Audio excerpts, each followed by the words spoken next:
Bismillahirrahmanirrahim. Assalamualaikum warahmatullahi wabarakatuh. Selamat pagi. Saya Dodi Prakoso Eko Heri Swandoyo. Saya dosen Sekolah Tinggi Pariwisata Ambarukmo Yogyakarta. Saya adalah dosen untuk mata kuliah Food and Beverage Management. Di samping itu, saya juga mengampu mata kuliah Tourism Business Marketing Analysis dan Tourism Innovation. Dalam kesempatan ini saya akan menyampaikan berkaitan dengan mata kuliah utama saya adalah Food and Beverage Management, di mana mata kuliah ini berbicara tentang bagaimana tata kelola di dalam industri jasa makanan dan minuman. Berkaitan dengan tata kelola ini adalah manajemen. Kemudian capaian pembelajaran dari mata kuliah Food and Beverage Management ini adalah bagaimana kita mampu, mahasiswa dituntut untuk mampu mengaplikasikan manajemen di dalam bisnis makanan dan minuman atau food and beverage management dalam dunia industri khususnya secara mandiri, kemudian bermutu dan terukur. Berkaitan untuk tiga hal tersebut, mandiri, bermutu dan terukur, maka mahasiswa diminta untuk mampu juga memahami kemudian menguasai kegiatan leadership pada bagian Food and Beverage Department. Adapun materi yang disampaikan berkaitan dengan mata kuliah Food and Beverage Management ini adalah satu tentang pengantar Food and Beverage Management, di mana di sana akan menceritakan fungsi-fungsi manajemen, kemudian keterkaitannya dengan industri food and beverage. Kemudian mata kuliah ini juga dilengkapi dengan keamanan pangan berkaitan dengan food hygiene and sanitation, kemudian persediaan bahan makanan dan minuman, kemudian berikutnya peralatan, pengetahuan tentang peralatan makanan dan minuman. Jadi seluruh peralatan yang dipergunakan baik namanya atau sifatnya adalah berfungsi sebagai peralatan dan perlengkapan untuk menyajikan makanan dan minuman.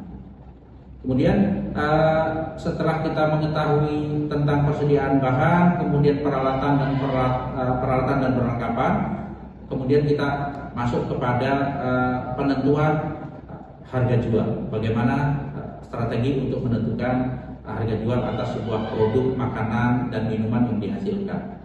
Kemudian berikutnya promosi berkaitan dengan makanan dan minuman.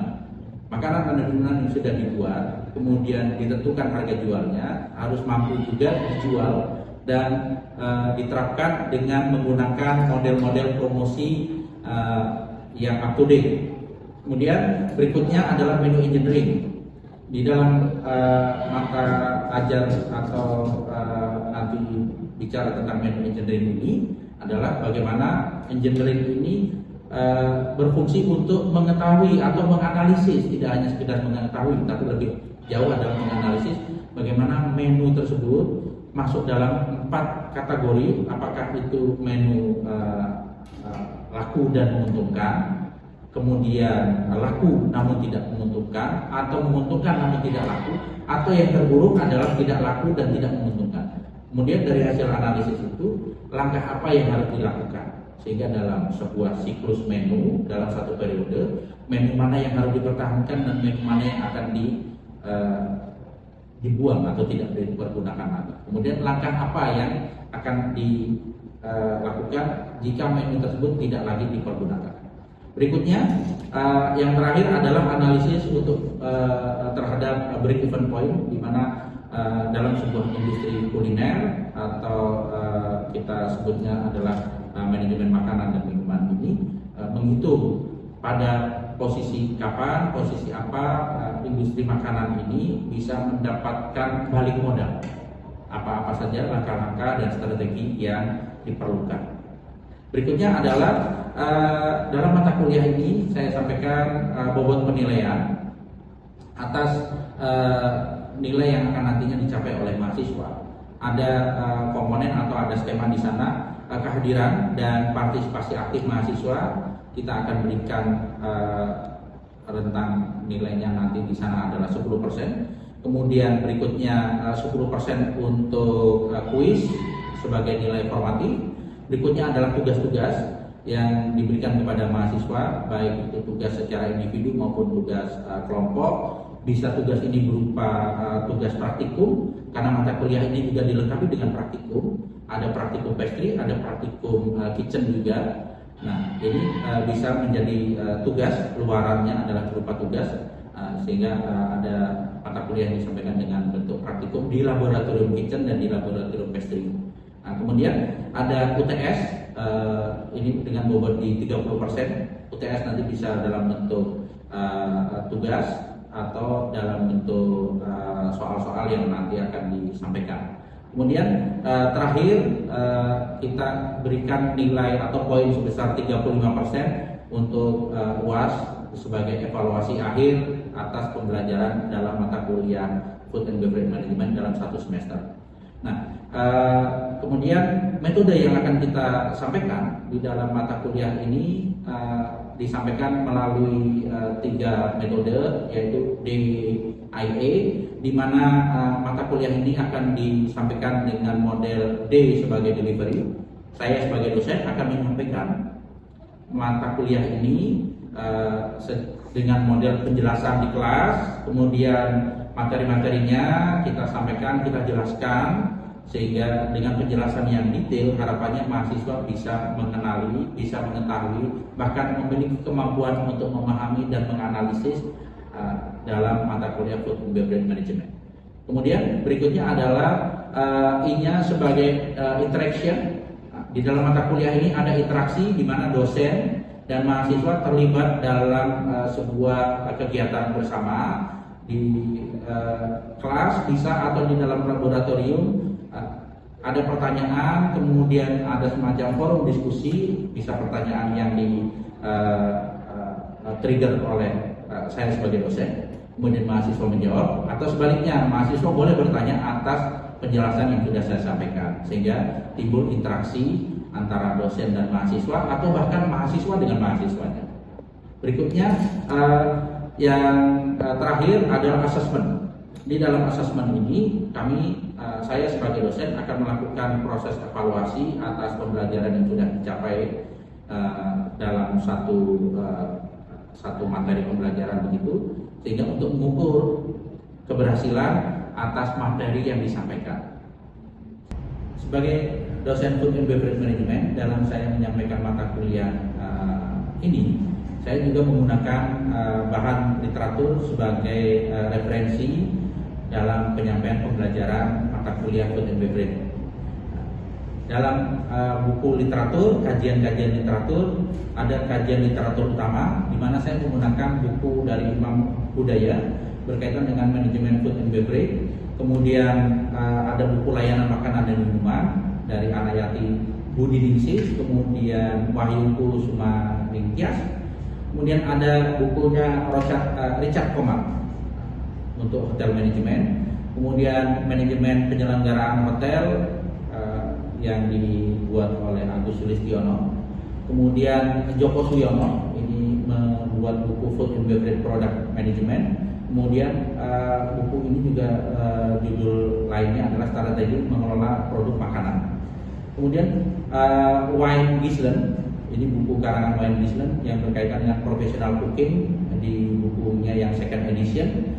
Kemudian ada buku Bartono dan Rufno, ini dasar-dasar dari food product, panduan untuk uji kompetensi. Kemudian buku karangan Marsum Wijoyo Atmojo, bar, minuman dan pelayanannya. Kemudian buku karangan Nirwayan Switi dan kawan-kawan, akomodasi perhotelan di bukunya yang jilid 2. Kemudian Food and Beverage Management karangan Bernard Davies, Andrew Lakeworth, Ionis, dan Peter Alcott. Buku Food and Beverage Management berikutnya adalah karangan dari John Walker. Kemudian buku karangan John Walker berikutnya adalah The Restaurant From Concept to Operation.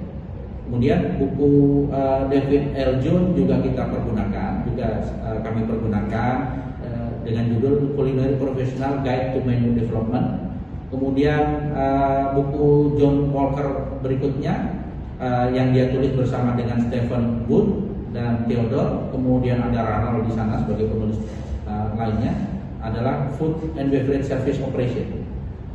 Berikutnya buku yang ke-15, jadi ada 15 buku yang kami pergunakan, yang saya pergunakan sebagai panduan literatur dalam mengajar Food and Beverage Management ini, adalah Principle of Food and Beverage Management yang ditulis oleh Paul Erickson dan Wayne Smith. Di samping buku-buku kajian sebagai kajian literatur di atas, saya juga menggunakan pendukung lainnya yang kami dapatkan dari mitra di industri, berupa SOP yang berkaitan untuk Food and Beverage Department dan juga job description yang kami dapatkan dari mitra di industri, sehingga pembelajaran ini nantinya ada keterkaitan dengan apa-apa yang dibutuhkan di industri, sehingga bisa sejalan dengan kebutuhan untuk link and match di dunia industri. Baik, untuk mengetahui proses pembelajaran di kelas, mari kita ikuti video berikut ini. Selamat pagi, Bismillahirrahmanirrahim. Assalamualaikum warahmatullahi wabarakatuh. Apa kabar Anda semua? Sehat-sehat ya? Baik, pagi hari ini kita bertemu lagi di mata kuliah Food and Beverage Management. Pada kesempatan ini nanti kita akan berbicara tentang menu engineering. Namun sebelum itu, mari kita berdoa dengan sikap sempurna, memohon yang terbaik kepada Allah Subhanahu wa Ta'ala, Tuhan yang Maha Kuasa. Menurut agama ada keyakinan masing-masing, berdoa disilakan.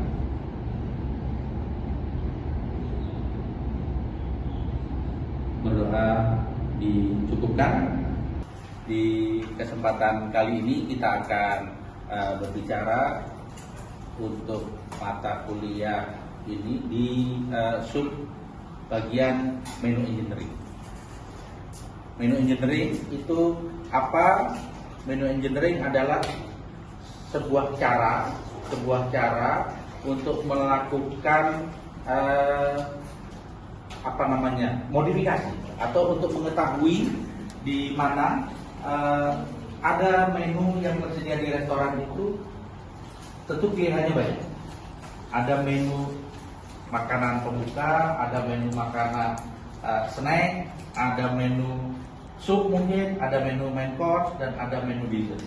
Nah, tentu variasi menu ini akan memberikan manfaat bagi pelanggan yang ingin menikmatinya. Permasalahannya, apakah semua menu yang ada di restoran itu laku? Apakah semua menu di restoran itu menguntungkan? Ini yang perlu kita analisis. Nah, menu engineering adalah bagian daripada fungsi manajemen, dan Anda sebagai mahasiswa S1 manajemen perlu mempelajari hal ini. Banyak orang mengalami kesulitan untuk mengetahui menu engineering itu apa, karena pemahamannya menganggap engineering itu adalah bagian daripada mesin, orang-orang teknik begini. Jadi banyak orang menganggap menu engineering itu adalah menggunakan atau memanfaatkan menu yang sudah ada, sisa semalam, sisa event. Misalnya semalam ada pernikahan, kemudian muncul sisa ayam goreng yang tidak terkonsum, sudah digoreng tapi belum terpakai. Nah, ini diolah ulang. Nah, kalau itu menu daur ulang, bukan menu engineering. Nah, menu engineering ini banyak orang yang bingung. Kita cari tahu bahwa apa fungsi menu engineering. Fungsi menu engineering adalah untuk melakukan rangkaian proses manajemen yang berfungsi untuk evaluasi atau bahasa di sini adalah rekayasa. Kita melakukan rekayasa atas menu yang kita miliki. Apa yang harus kita pergunakan atau manfaatnya adalah menu engineering ini berfungsi sebagai alat untuk melakukan penyusunan dan evaluasi atas harga jual. Karena bisa jadi menu itu tidak laku karena harga jualnya terlalu tinggi. Nah, ya, atau harga jualnya malah terlalu rendah. Akibatnya apa? Ada potensi merugi. Kemudian memudahkan penyusunan siklus menu yang akan kita jual, karena ada menu yang laku, ada menu yang tidak laku, ada menu yang populer, ada menu yang tidak populer. Nah, menu dalam satu daftar menu yang ada disediakan di restoran ini harus diganti, harus dievaluasi, dan perlu pembaharuan atau penyegaran agar apa? Pengunjung restoran tidak jenuh, tidak bosan. Hari ini datang, besok datang, sebulan lagi datang, setahun lagi datang, kok menunya itu saja. Nah, maka perlu di sini dilakukan evaluasi menu yang dijual. Di sini ada fast moving, ada slow moving, nah begitu ya. Kemudian strategi promosi, promosinya apa nih? Apa yang harus dijual? Menu yang menguntungkan tapi kurang laku, maka dipromosikan. Atau efisiensi, menu yang laku tapi harga produksinya mahal. Nah, ya. Nah, di situ ada pemasaran dan penjualannya juga. Pada saat masa sekarang maupun masa yang akan datang, ini penting sehingga penyusunan menu dan desainnya pada periode besok berdasarkan actual yang ada di sekarang. Ini bisa menjadi acuan sehingga menu yang akan kita jual nanti terukur. Kemudian dievaluasi kinerjanya. Kinerjanya ini apa? Tadi. Nah, kira-kira begini. Ada 4 kotak. Ada kategorinya star. Star itu adalah laku atau populer, kemudian menguntungkan. Ada laku dan menguntungkan, kategorinya masuknya star. Kemudian ada istilah dog. Ini untuk kebalikannya, tidak laku, betul, dan tidak menguntungkan. Apakah ada kondisi begitu? Ada. Bagaimana kita bisa mengetahuinya? Ya, berdasarkan rekap penjualan daily sales yang direkap, bisa menggunakan cara manual, misalnya seperti kita main olahraga, apa ini? Mungkin tenis meja begitu ya? Atau bulu tangkis, kalau antar Agustusan di rumah begitu. Begini, misalnya ini apa nih? Sate ayam. Kemudian ada lagi apa? Nasi goreng. Nasgor. Nasgor apa? Terserah nanti namanya ya. Ini anggap saja nasi goreng kambing. Nah, ini ada terjual. Nah, misalnya begini. Nah, jumlah penjualan ini adalah jumlah akumulasi dari 1 bulan. Ditarik datanya daily, ya, harian, kemudian dijumlah dalam produktivitasnya atau kinerjanya dalam 1 bulan. Kinerjanya atau produktivitasnya dalam 1 bulan, sehingga ketahuan. Kan restoran tadi memiliki banyak menu, sehingga ketahuan menu mana, katakanlah misalnya 10 menu dari makanan utama. Menu mana dari 10 menu tersebut yang laku dan menguntungkan, masuk kategorinya adalah star. Namun mungkin ada juga kategorinya adalah dog, di mana menu tersebut adalah tidak laku dan tidak menguntungkan. Nah, ada lagi masuk kategorinya puzzle, dan kebalikannya adalah flow horse.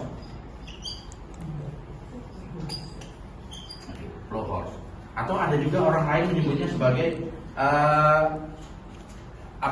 ini flow horse adalah pelana kuda. Ini ada kategori berikutnya selain star dan dog tadi, ada puzzle dan flow horse, ya, atau horse flow, begitu, sama saja. Artinya adalah pelana kuda, di mana puzzle ini adalah menu yang tidak laku, tidak laku, kurang favorit ya. Tapi dia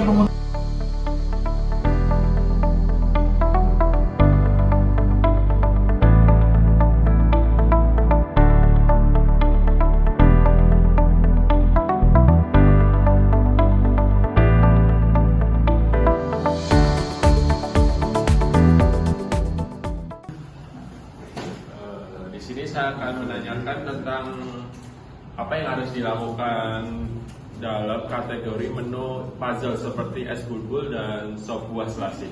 Es bulbul dan sup buah selasih karena kategorinya adalah puzzle. Oke, puzzle.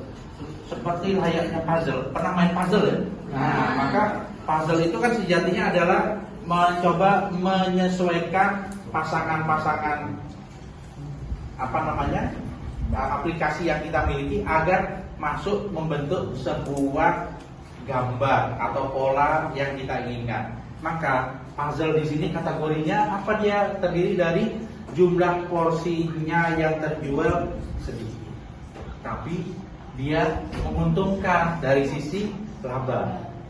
Artinya dia punya opportunity tuh, karena menghasilkan uang yang cukup banyak untuk bisa dipertahankan. Namun ternyata dia kurang laku. Nah, tadi sekilas saya ada menyampaikan untuk kategori puzzle perlu adanya upselling.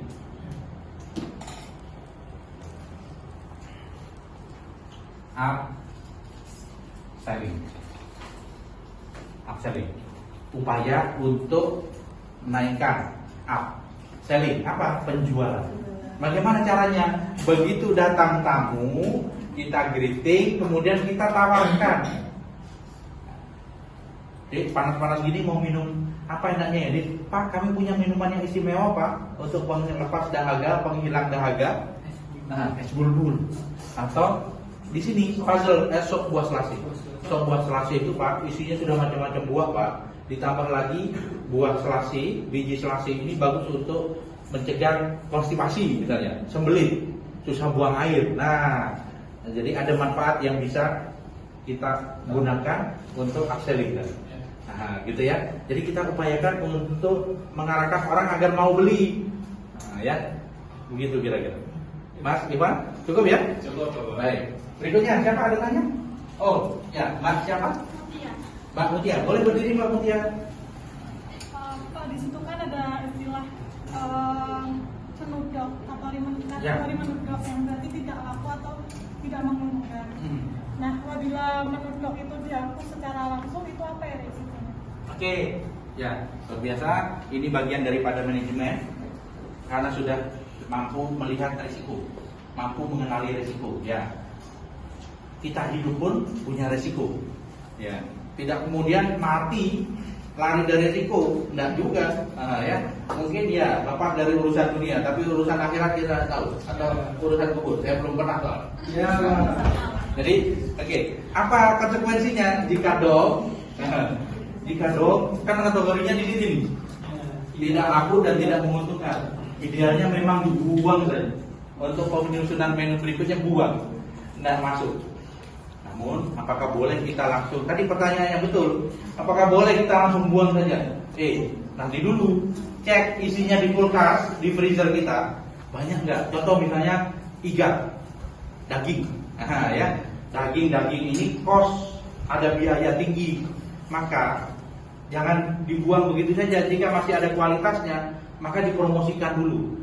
Setidaknya untuk mengembalikan biaya beli bahan.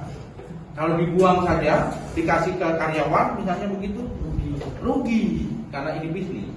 Ya, betul, rugi karena ini bisnis, maka harus diatur agar setidaknya uang modalnya balik. Jika memungkinkan, tapi jika tidak memungkinkan, ada keuntungan-keuntungan lain yang mungkin kita akan peroleh, misalnya dengan charity kita bagi ke orang yang membutuhkan misalnya. Nanti jadi promosi positif. Restoran A berbagi menu kepada panti asuhan atau kepada apa lagi gitu ya. Nah, promosi juga bisa. Caranya bagaimana? Dibundling atau promosi kasih diskon ya. Beli satu ya dapat dua. Artinya mungkin seporsi harganya 100.000, tapi dengan bayar satu dia dapat dua. Sehingga dia bisa berbagi nanti. Oke. Begitu Mbak. Terima kasih. Ada lagi? Silakan. Baik, Mbak. Siapa? Iya. Mbak Dia. Ya. Silakan. Dia. Saya mau bertanya bagaimana strategi meningkatkan margin workhouse seperti nasi cumi goreng mentega. Nasi cumi goreng mentega, workhorse. Baik, terima kasih Mbak Dian. Nasi cumi goreng mentega ini statusnya atau kategorinya adalah workhorse. Ya, tentu ada beberapa menu lain dengan kategori workhorse. Ini contohnya tadi Mbak Dian bertanya bagaimana cumi goreng mentega. Apa itu workhorse? Adalah atau plohorse. Kategori plohorse adalah menunya laku tapi tidak menguntungkan. Nah, begitu ya. Nah, sementara apa yang harus kita lakukan? Laku, tapi dari sisi biaya produksinya tinggi. Nah, kalau ini diterus-teruskan, ya kita nggak dapat profit. Artinya mungkin ada profit tapi sedikit. Dampaknya apa? Nggak ada growth. Pertumbuhan perusahaan, industri kulinernya menjadi lambat. Maka caranya, solusinya adalah mencoba mencari sumber-sumber belanja atau sumber-sumber pengadaan komoditasnya, cari yang lebih murah. Apakah kita direct purchase ke pasar, ya, atau kita menggunakan pihak ketiga karena perusahaannya sudah cukup bonafide, tidak mampu lagi belanja sendiri, akhirnya menggunakan pihak ketiga untuk belanja. Pihak ketiga pun nanti kita cari alternatifnya. Sama, kalau kita direct purchase, pilih pasar yang paling murah atau pihak ketiganya yang paling murah. Tapi tidak hanya bicara murah, tapi mungkin kebersihannya terjamin, kualitas produknya, kemudian apalagi waktu pengantarannya, ya, kemudian mungkin kuantitasnya, bahannya betul, jumlahnya betul. Kalau diminta kirim 10 kilo, hendak kirim hanya 8 kilo atau berlebih. Nah, kalau berlebih dampaknya nanti tagihannya nambah. Kalau kurang, nanti stok operasional terganggu. Begitu Mbak Dian? Ya. Baik. Begitu kiranya. Yang lain masih ada pertanyaan? Cukup ya? Baik. Begitu kiranya. Jika tidak ada pertanyaan, kita cukupkan kelas kita di siang hari ini. Dan terima kasih atas kehadiran Anda. Sampai ketemu di kelas berikutnya. Selamat siang. Assalamualaikum warahmatullahi wabarakatuh.